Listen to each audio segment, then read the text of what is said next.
The galactic Concord had existed for thousands of years, and in all that time, it believed it understood the nature of every species that reached the stars. When humanity arrived, tired and struggling but determined, the Concord carried out its usual study. Their machines scanned Earth. Their observers watched human behavior. Their analysts measured military power, psionic potential, and cultural stability. After months of quiet evaluation, the decision came without hesitation. Humanity was ranked as Harmless. Ambassador Han Su stood in the bright hall of the Concord's capital station as the result was announced. The ceiling stretched high above him, shaped like the inside of a giant shell made of soft, glowing material. Alien diplomats and observers filled the space with low murmurs. Some had sleek fur, others had shimmering scales, and a few floated in hovering chambers. Han Su kept a calm expression, but inside he felt a sting of frustration. He understood diplomacy. He understood patience. But he also understood insult. Beside him, engineer Rena Hai adjusted her small holopad. She was younger, sharp-eyed, and clearly upset by how several nearby diplomats whispered to each other while glancing at them. Rena had worked on the systems of Earth's hidden fleets, the same fleets humanity never showed openly. She knew the truth behind the rusty-looking ships that outsiders believed were weak. She knew what Earth had been forced to build in order to survive its own difficult past. "Please stay calm," Han Su whispered to her. "I am calm," she answered, though her voice was tight. "They think we cannot do anything. They think we are simple.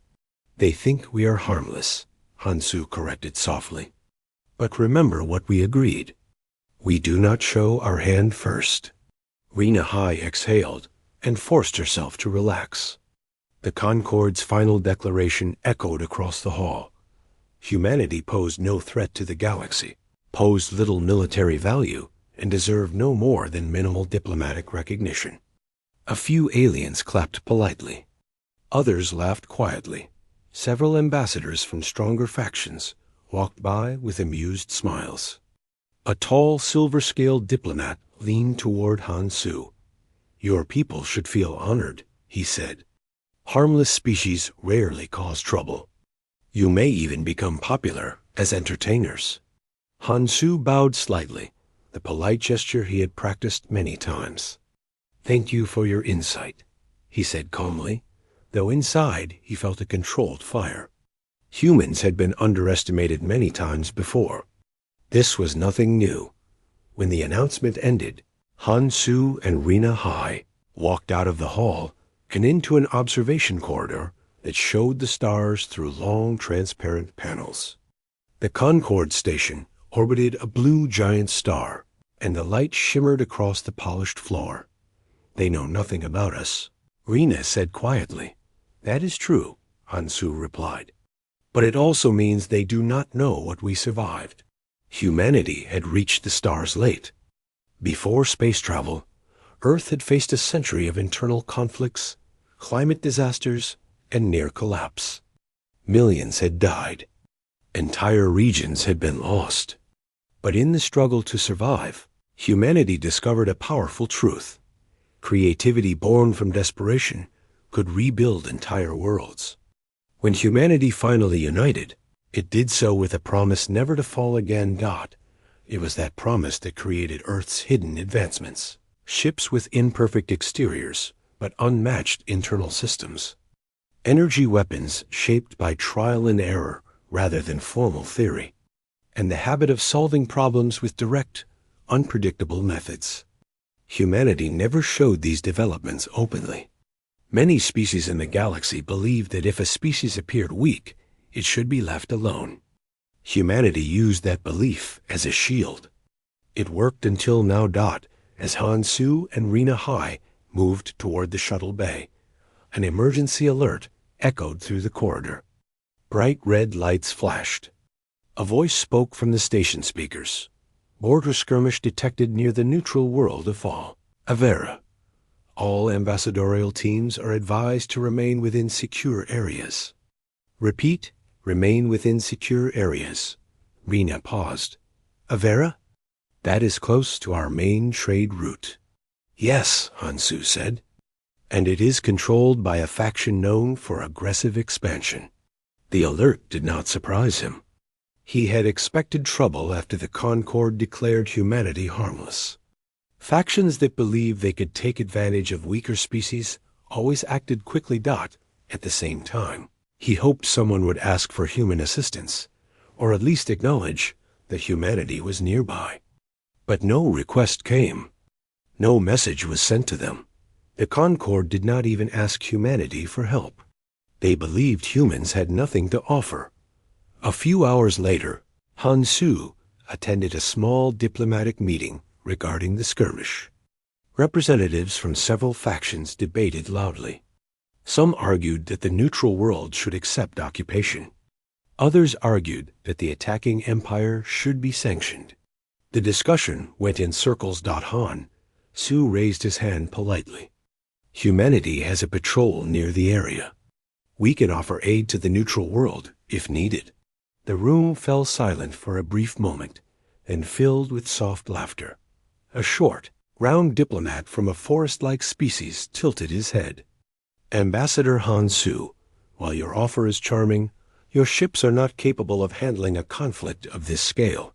A tall envoy added, the neutral world would gain nothing from human support. But thank you for attempting to assist. Hansu bowed slightly. Understood. There was nothing more to say. The meeting continued without him. Later, he watched from the station's balcony as several powerful fleets left to observe the border conflict. Humanity's fleet also moved, though not under Concord command. Earth had already sent a message to Captain Daiwan, the leader of the Frontier Patrol. Daiwan received it with a calm nod. His ship, like many human ships, looked old. The metal plating was scratched and darkened. The engines made deep rumbling noises. Any alien observer would think it was a slow and outdated vessel. But inside the ship, hidden under layers of reinforced design, were systems built for fast adaptation. The ship could redirect power in seconds, change weapon frequencies instantly, and survive impacts that would tear newer, sleeker alien vessels in half. Daiwan looked at the tactical screen. The neutral world is under attack, he said. Prepare defensive formation. His crew responded with steady focus. They were used to fighting against the impossible. When the human fleet arrived, the hostile Empire's ships outnumbered them 5-1.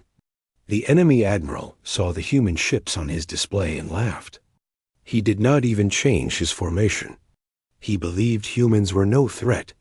Daiwan smiled slightly when he heard the enemy broadcast. This will be interesting. The battle unfolded quickly. The enemy fleet launched its first wave of precision missiles. Daiwan's ships scattered, not in perfect lines like alien fleets, but in irregular patterns that confused targeting systems. Human ships used sudden bursts of acceleration that alien sensors could not predict. They twisted and shifted in ways that looked chaotic, but were carefully calculated. When the enemy missiles missed, Daiwan fired back. Human weapons did not look impressive. Some were based on rail systems. Others used unstable energy pulses. But they hit targets with strange accuracy and tore holes in the enemy ships. The hostile Empire panicked. They had never seen tactics like this. They tried to adapt, but humans adapted faster. Within an hour, the battle ended. The enemy fleet retreated, leaving behind damaged ships and shocked survivors. The neutral world of Vavra was safe, but when the Concord received the battle report, they refused to acknowledge the truth. They believed the enemy fleet had been careless. They believed the humans had simply been lucky. Hansu and Rena Hai returned to Earth's embassy quarters that night. Rena looked frustrated again. No matter what we do, they will not see us clearly, she said. Not yet, Hansu replied calmly. But the galaxy is changing. They misjudged us today. They may misjudge us again. and each mistake will cost them more. He looked out toward the stars. They think we are harmless, he said quietly, but they have no idea what we truly are. The attack on the neutral world of Avera spread through the galaxy faster than official reports. Rumors drifted from ship to ship and station to station. Many dismissed the idea that humans had played any real part in the defense.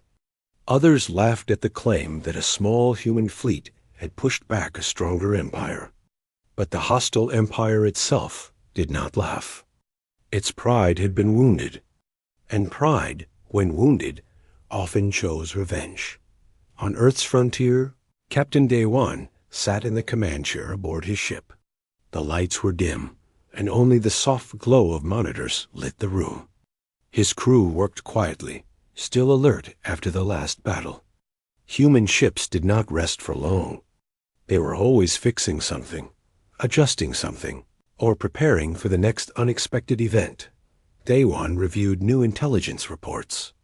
Several long-range sensors detected unusual movement near one of humanity's main trade routes. A different alien empire, known for ambition and aggression, was shifting its fleets. Officially, they claimed the movement was for training. Unofficially, everyone knew it meant they wanted more territory. And now they knew humanity was labeled harmless. Dewan closed the report. "They think we are weak," he said. His first officer, Jihan, nodded. "They think we got lucky at Avera." Dewan smiled slightly. "Then let us see how lucky we can be again." Meanwhile, at the Galactic Concord's capital station, Ambassador Han Su once again attended diplomatic talks. He walked with quiet confidence, though he felt tension rising around him. Several factions whispered as he passed. Some looked at him with curiosity, others with amusement, a few with open distrust. Rena Hai walked beside him, her steps quick and nervous. She had been reviewing new reports from Earth's hidden intelligence network. "The Second Empire is moving toward us," she whispered. "I know," Han Su answered softly. "Should we warn the Concord?" "We already did," he said calmly. They dismissed it. The Concord's council believed the Empire's fleet movements were harmless exercises. They believed no species would bother attacking humanity directly. Why attack a harmless species? Why waste resources on a people with no power? When the diplomatic session began, the council focused on trade agreements and border disputes that did not involve Earth.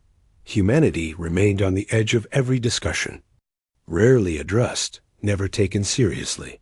Hours later, after endless talking, Han Su and Rena returned to their temporary quarters.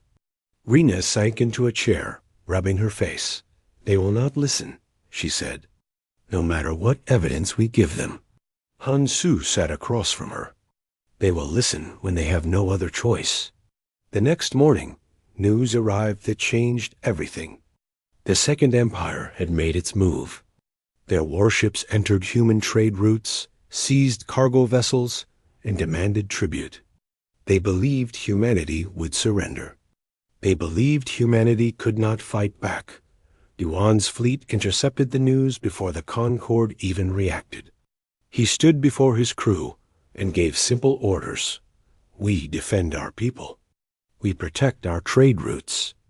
We show them that harmless does not mean helpless." The crew responded with strong voices. Humanity did not seek war, but it would not run from one. Dewan's fleet jumped to the trade route. The moment they arrived, enemy ships blocked their path. The enemy commander appeared on the screen. He was tall, with ridged skin and eyes that glowed faintly.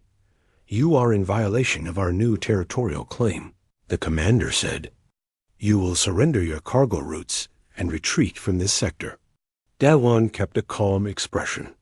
"These routes are human property. You have no right to them." The alien commander smirked. "Your species is ranked as harmless. You have no right to resist." Dewan gave a small shrug. "Rankings can be wrong." Before the alien commander could respond, Daewon ended the transmission. His crew looked at him. "Orders, Captain?" Daewon stood. "We begin." The first enemy ship fired a warning shot. Human ships did not wait for a second one. Daewon ordered an aggressive charge, something alien fleets rarely used. His ships moved fast, almost reckless, shifting their formations at the last moment. The enemy was unprepared.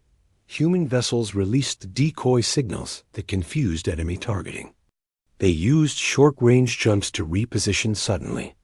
Their weapons fired strange bursts of energy that flickered like broken lights, but each shot struck with deep force. One enemy ship exploded. Another lost its engines. A third tried to retreat, only to be caught by Daewon's fastest vessel. Within minutes, the enemy commander realized the truth. Humanity could fight. Humanity could adapt. Humanity could win. He ordered his fleet to withdraw, but Daewon did not let them leave unharmed. His ships chased them long enough to ensure they would not return soon. After the battle, Daewon contacted Earth. "The trade route is safe for now," he reported. But this was only the first attempt. "They will test us again." Earth's leaders agreed.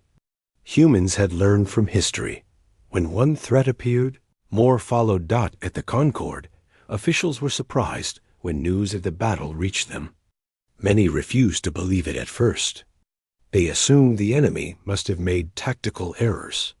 They assumed the humans must have used luck again. The Concorde released a statement saying the conflict was a minor misunderstanding. Sue read the statement with disbelief. Rena paced back and forth in frustration. They do not want to admit the truth. They do not want to accept that we are not weak. Sue remained calm. They will be forced to accept it eventually. The Concorde called an emergency meeting with all ambassadors. The room filled quickly. Representatives argued about the growing tension between the Second Empire and humanity. One alien diplomat pointed at Sue. "Your species is causing instability. If you would simply accept your ranking, these conflicts would not escalate." Sue looked at him with steady eyes. "We did not start these conflicts." Another diplomat scoffed. "Perhaps, but you encouraged them by resisting. A harmless species should avoid confrontation." Rena stood up, unable to stay silent. "We avoid war. We do not avoid defending ourselves." The room fell quiet. Several diplomats stared at her in surprise. Sue placed a gentle hand on her shoulder and continued speaking. "Humanity does not seek power. We seek fairness. We will not attack others, but we will not bow to those who believe we are beneath them." The council ended with no resolution. Factions remained divided. Some blamed humans. Some blamed the Second Empire.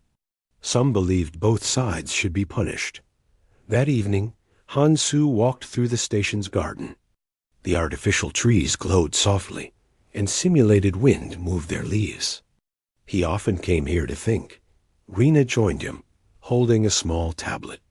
"More reports," she said softly. "It seems other factions are now watching us. They want to see how humanity responds next." Sue nodded. "It has begun." "What has begun?" Rena asked. "The chain of mistakes," he answered quietly. "They judged us as harmless. They believed we would break under pressure. But each attack only makes us stronger. Each insult teaches us more." Rena looked up at the artificial sky. "Do you think more enemies will come?" "Yes," Sue said. "And when they do, they will learn the same lesson." Across the galaxy, the Second Empire planned its next move. Their pride had been hurt even deeper than the First Empire's. They prepared stronger forces. They studied human ships. They believed that if they attacked with enough numbers and enough firepower, humanity would fall. But they did not understand humans. They did not understand the mind of a species that had rebuilt itself from ruins. They did not understand that every challenge only pushed humans to improve. The galaxy still believed humans were harmless. But now, some began to whisper the truth. Harmless did not mean powerless. And soon, more worlds would learn that lesson. Across many sectors, tension grew like a hidden fire. People on distant planets whispered about humans defeating two different empires. Some said it was luck. Others said it was impossible. But those who watched more closely knew the truth. Humanity was not what the Concord believed. Humanity adapted too fast. Humanity refused to break. And the galaxy was beginning to feel uneasy. On Earth's main strategy station, Yuri S.A. stepped into a dim room filled with floating holoscreens. She was a strategist known for calm thinking and sharp instincts. Her short hair fell neatly around her face as she studied several coded messages from allies and spies. Each message told a small part of a larger story. Rival alien clans were forming a secret plan. They wanted to divide human space into pieces and take control of human trade routes. They believed this would prevent humanity from rising any further. Yuri Z read the final message and narrowed her eyes. "They are not working alone," she said softly. Her assistant, Taiwan, looked up from his console. "There are 5 clans involved, correct?" Yuri shook her head. 7, and maybe more. They want to trap us. They think if they attack from many sides at the same time, we will run out of strength. Taiwan frowned. They think too little of humans. They think we are harmless, Yuri replied. Just like the Concord said. She tapped a floating display. Several red symbols lit up across a map of human space. But we will not let them cut us apart. Prepare a message for the frontier fleets. We begin counter preparations now. Meanwhile, on the Concord's capital station, Han Su continued to push for diplomatic clarity. He stood before a council of ambassadors, explaining the situation with simple words. "There are groups planning to strike against us," Han Su said. "We have clear evidence. We request that the Concord take action to prevent unnecessary conflict." A tall ambassador with crystal-like skin waved a hand dismissively. "Your species is still considered harmless. Why would so many powerful factions bother attacking you?" Han Su remained patient. "Because they underestimate us." Another ambassador huffed. "Perhaps the problem is that your people make trouble wherever they go. Maybe other factions feel threatened by your unpredictable behavior." Han Su lowered his eyes for a moment. "We do not seek war. We seek safety. But we cannot stay silent when danger grows around us." The Concord did not want to take action. They believed the warnings were exaggerated. They believed humanity should simply stay calm. Rena Hai, standing beside Han Su, clenched her hands but said nothing. She knew arguing would not help. The Concord did not listen until consequences arrived, later that day. While walking through one of the station's observation decks, Han Su and Rena encountered a group of diplomats from minor species small worlds with weak defenses. One of them, a soft-spoken alien named Koro, approached them hesitantly. "Ambassador Han Su," Koro said, "is it true? Are there groups preparing to attack human space?" Han Su nodded. "Yes, we have proof."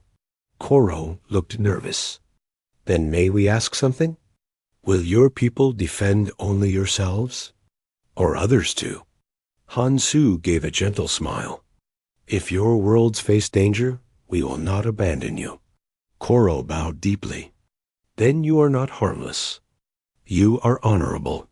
Word spread among the weaker species. Humanity's willingness to help small worlds earned them quiet respect. Several minor governments sent secret messages asking for alliances. They did not trust the Concord to protect them God at first. The alliances were small just agreements to share information, offer safe harbor, or coordinate defense. But soon it grew. Humanity became the center of a new network of cooperation, The rival clans planning to attack humanity did not expect this. They believed humans were isolated. They believed humans were alone. They were wrong. While political tensions grew, strange stories began to appear from distant battlefields. A scout team reported that humans used gravity well slingshots to launch rescue ships at impossible speeds. A merchant ship claimed it saw a human vessel turn invisible for 2 seconds, just enough to escape a trap. A pirate group swore that humans dropped soldiers onto a ship from orbit without using pods, landing with precision that seemed unreal. Some rumors were exaggerated. Others were true. But every story helped shape a new image of humanity, a species impossible to predict. On Earth, Uriaze received a message from a colony near the border. A rival clan had sent spies to learn more about human fleets. Yuri read the message carefully. "They are moving faster than expected," she said. "We cannot wait for the first strike. We must remove their advantage before they coordinate fully." Taiwan asked, "What do we do?" "We send our small ships," Yuri replied. "The ones with stealth drives? They will gather real intelligence. And when the clans are ready to strike, we will already know their exact positions." Several small human ships launched silently from hidden bases. These vessels looked plain and outdated, but their engines were tuned to avoid detection. They entered the sectors controlled by the rival clans, gathering information without being noticed. One pilot, a young officer named Myray, sent a report back to Earth. "The clans are gathering in secret locations," she said. "They plan to strike 3 human trade routes at once. They believe this will force us to retreat from the outer colonies." Yuri S.A. smiled slightly when she heard this. "Then they will be surprised." Back at the Concord, Han Su attempted once more to warn the council. He presented clear evidence from Yuri's team, but the Concord refused to act. One council member shook his head.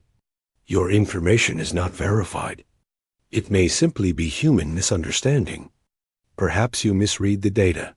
Han Su held back a sigh. "We understand the situation much better than you think."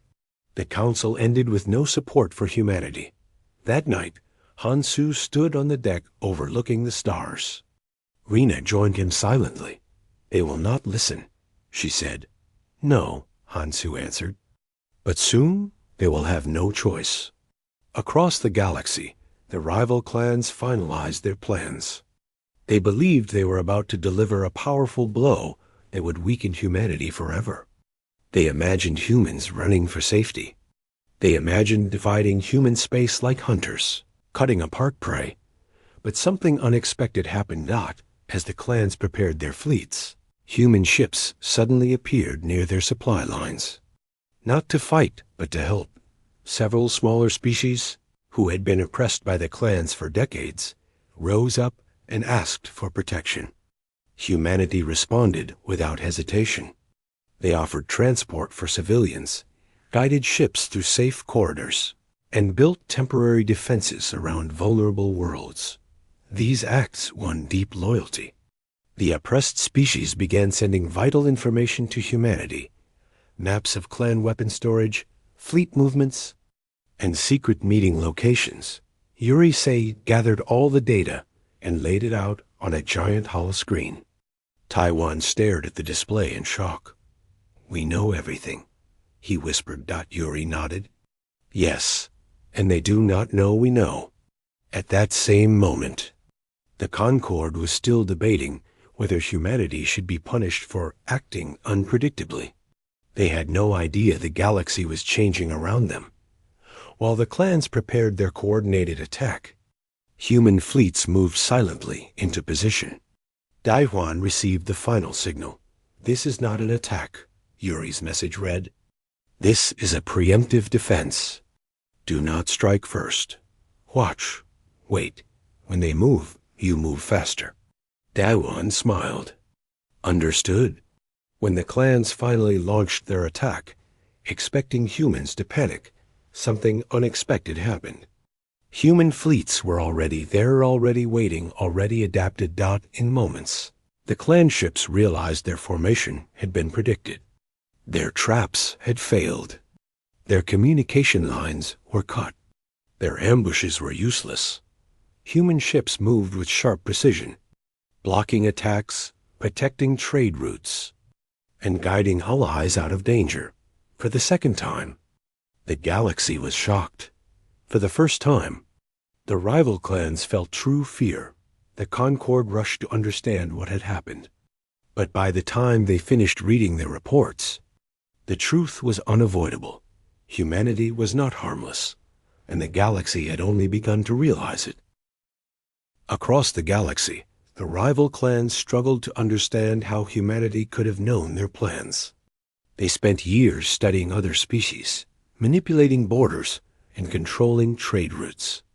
They believed their tactics were perfect. They believed no harmless species could ever outthink them. But as their fleets retreated in confusion, they realized their mistake. Humanity was not the prey they had imagined. Humanity was something new, something different, something they had never prepared for. While the clans tried to recover from their failed attack, a powerful galactic empire watched everything with cold interest. This empire was ancient, wealthy, and feared. They controlled dozens of core worlds and believed they were unmatched. Their leaders sat in a grand hall made of stone and metal, lit by blue fires that never went out. Their soldiers wore armor that shimmered like ice. Their ships were enormous, beautiful, and deadly. This empire had always ignored humanity. They considered humans too weak to bother with. But now, after the humans stopped the clans, the empire began to worry. If humans could defeat so many opponents so easily, what else could they do? Could the humans grow stronger? Could they challenge the balance of power? The empire decided to act before humanity became a real threat. One of the empire's generals slammed a metallic fist onto the round table. The humans must be crushed quickly, he growled. If we wait, they will become a danger. Another general nodded. We strike now, before the Concord realizes the truth. Before any other species joins them. The emperor raised a hand, and the hall fell silent. He wore a crown of dark metal and had eyes that glowed faintly with power. Send the fleets, he commanded. We will show the galaxy that humans are nothing. Across their territory, giant warships prepared to launch. Engines roared. Weapons charged. Soldiers shouted war cries. The Empire believed this would be a glorious victory. On Earth, Yuri-SA received intelligence reports that made her heart tighten. The Empire is coming, she said quietly. Taiwan looked worried. How many ships? Yuri zoomed out the holographic map. Hundreds of red symbols glowed across it. Too many, she answered. This is not a raid. This is a full attack. The room fell silent. Humanity had prepared for many threats, but this empire was far stronger than anything humans had faced before. Their technology was advanced. Their ships were enormous. Their armies were trained for brutal combat.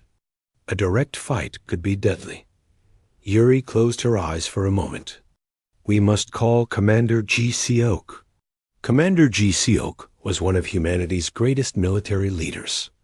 Calm, focused, and disciplined, he had trained his crews under the harshest conditions.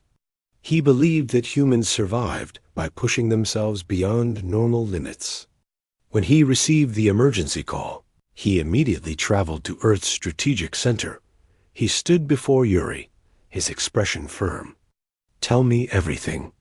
The Empire is sending its main fleet, Yuri said. They think they can crush us before we grow. G.C. Oak studied the map silently for several long seconds. We cannot defeat them in direct battle, he said. Not with their numbers. Taiwan swallowed. Then what do we do? We change the battlefield, G.C. Oak replied. We strike where they are weak, not their ships. their supply lines, their fuel stations, their communication hubs, their command centers. We do not meet their strength. We break their balance. Yuri nodded. And we need to protect our allies. If the Empire threatens their worlds, the galaxy will fall into chaos. Ji-seok placed his palm on the control console. Prepare the hidden fleet. Earth's hidden fleet was humanity's greatest secret. These ships did not appear in any Concord records. They did not use standard designs. Their armor shifted to match the color of nearby space. Their engines could stay silent for long periods. Their weapons were compact but deadly. Humans had built these ships in dark asteroids and empty voids, far from all sensors. When the hidden fleet launched, it moved like shadows across the star's dot. As the Empire's main fleet entered human space, their admirals smiled proudly. They expected humans to panic, to surrender, or to flee. But they found something different. Human ships were nowhere in sight. Trade routes were empty. Stations were evacuated. It felt too quiet. The Admiral of the Empire smirked. They run like cowards. But suddenly, half of his fleet lost power. Lights flickered. Engines stuttered. He jumped from his chair. What happened? A technician shouted, "Unknown interference. Our energy lines are disrupted." On the far edge of the battle zone, Ji-seok watched from his flagship. "Begin Phase 1, he commanded. Human ships began targeting the Empire's fuel depots. Small stealth vessels slipped into restricted space and disabled enemy refineries with precise shots. Supply stations exploded in brilliant flashes of light. Transport ships carrying ammunition disappeared from sensors. The Empire's enormous fleet began to slow down. Without supplies, they could not push forward. The Admiral roared in frustration. "Find the humans. Destroy them." But they could not find them. Humans did not fight in one place. They did not fight in straight lines.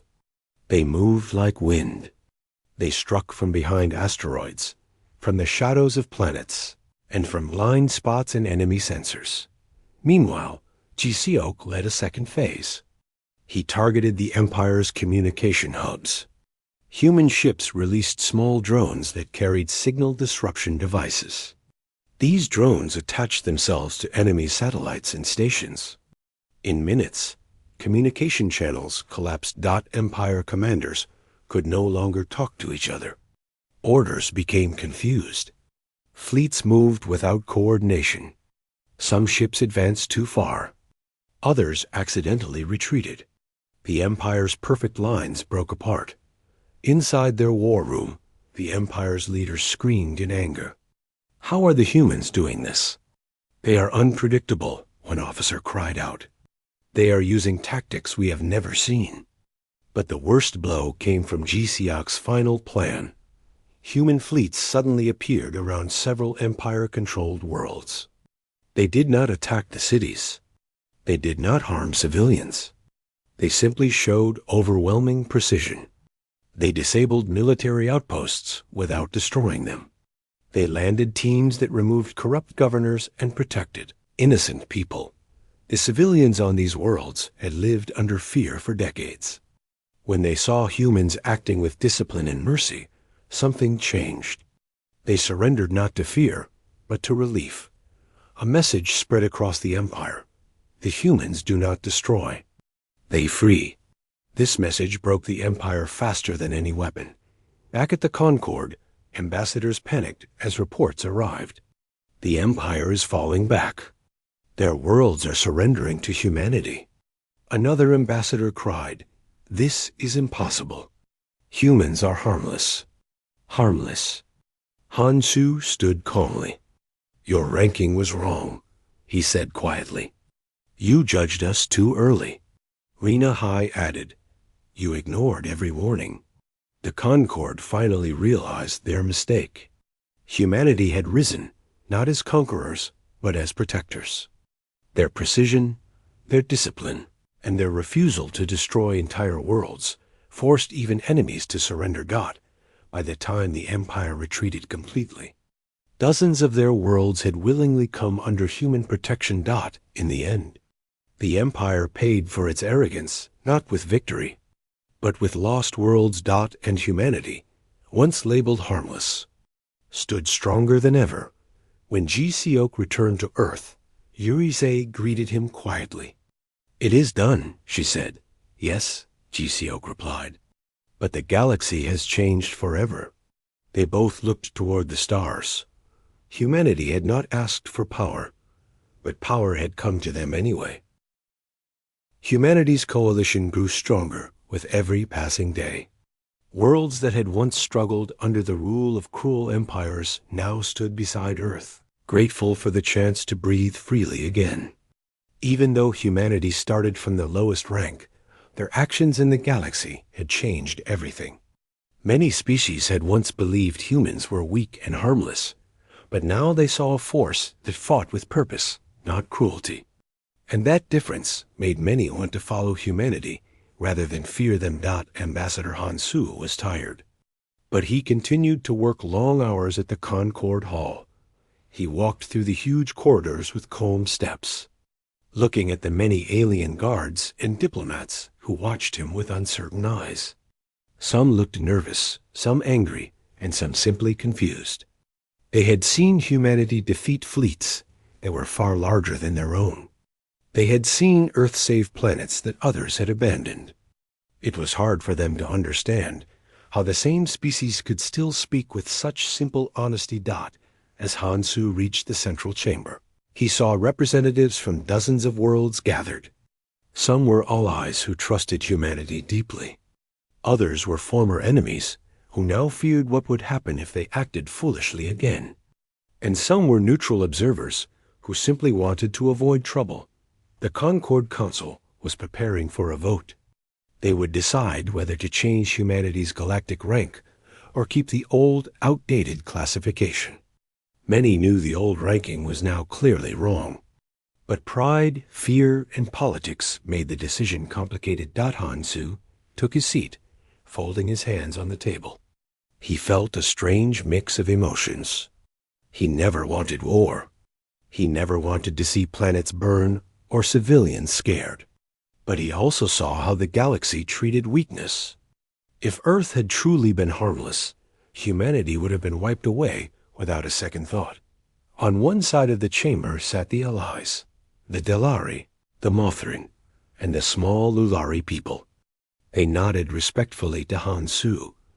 Humanity had freed their worlds from brutal masters. On the other side were members of a fallen empire, the same empire that had attacked Earth believing humans had no chance. Their leaders looked ashamed, unable to meet his eyes. Beside them stood Commander GCOK, who had arrived as a military observer. He had removed his combat armor and now wore a simple Navy uniform. But even without armor, many aliens avoided his gaze. They had heard stories of his battles, his calm orders, and his ability to make entire fleets surrender without firing a shot. The Concord Council leader, an elderly creature named Vether, finally raised his voice. "We begin the discussion. Today, we review the classification of humanity. Current rank, harmless."